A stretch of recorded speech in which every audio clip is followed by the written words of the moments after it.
आज मैं आप सभी को बाबा भोलेनाथ की कहानी सुनाता हूँ। हमारे बाबा भोलेनाथ बहुत ही दयालु और बहुत ही भोले हैं। उन्हें रावण एक बार प्रसन्न करके तपस्या करके उन्हें प्रसन्न कर लिया और बाबा भोलेनाथ प्रकट हो गए। और प्रकट हो करके प्रभु ने कहा कि ये वस्त मैं आपसे बहुत प्रसन्न हुआ आपके पूजा पाठ से, मांगो क्या मांगते हो। तो रावण ने कहा, प्रभु अगर आप मुझे कुछ देना चाहते हो तो मेरे साथ आप मेरे महल में चलिए। प्रभु बोले अच्छी बात है।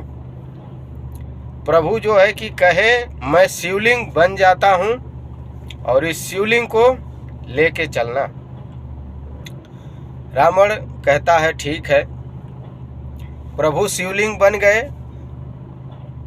और बनने से पहले प्रभु ने कहा कि इस शिवलिंग को जमीन में नहीं रखना, जमीन पे मत रखना, नहीं तो मैं तुम्हारे महल में नहीं जा पाऊंगा। इतना कह करके प्रभु शिवलिंग बन गए। शिवलिंग बनने के बाद रावण उठाया और लेके चल दिया। जाते जाते रावण को लहूशंका लगी। अब वो बहुत परेशान हो गया कि अगर शिवलिंग जमीन पे रखता हूँ तो ये फिर वापस नहीं लेके जा पाऊंगा। जाते जाते उसे एक ग्वाला दिखा, अपनी गैया चरा रहा था। तो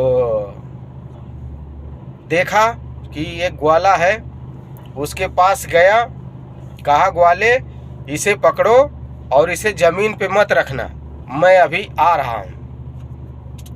ग्वाले ने कहा ठीक है प्रभु।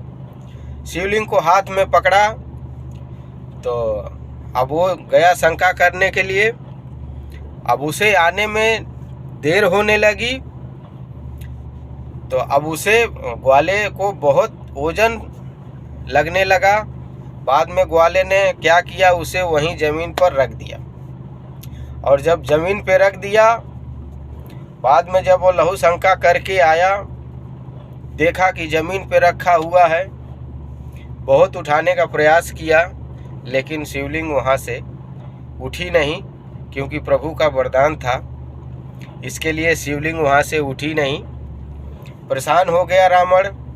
आखिर में हार करके अपने महल में चला गया। और इधर ग्वाले को देखा कि ये तो शिवलिंग उठ ही नहीं रही है। ग्वाला रोज अपने घर पे जाता था तो खाना खाने जब बैठता था तो उसे याद आती थी कि शिवलिंग वहाँ पे धंसी हुई है, उठाया उठी नहीं। दौड़ते हुए जाता है, प्रभु के शिवलिंग पे लाठी से पीटता है और अपने घर आता है। बाद में खाना खाता है।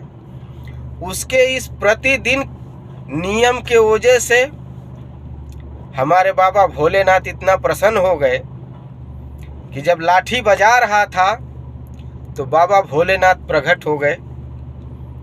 कहे वस्त तुम्हारी तपस्या देख करके मैं बहुत ही प्रसन्न हुआ, मांगो क्या मांगते हो। तो उस ग्वाले ने कहा, हे प्रभु मैं आपसे क्या मांगूं, आपके दर्शन हो गए, मेरे अहो भाग्य हैं। प्रभु ने कहा फिर भी कुछ तो मांग लो। कहा प्रभु आपकी जो इच्छा हो, आप तो भोले हैं।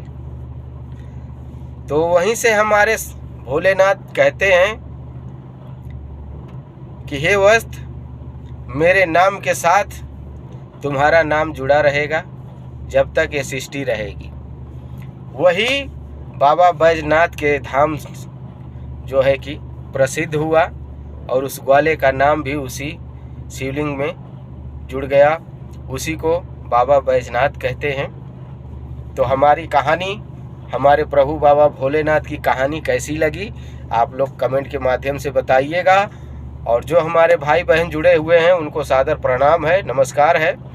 और जो हमारे भाई बहन नए हैं, अगर हमारे चैनल पे अगर उनके पास हमारी वीडियो पहुंचती है और हमारी कहानी अच्छी लगती हो तो सब्सक्राइब ज़रूर करिएगा, अपने इस भाई को आगे लेके चलिए।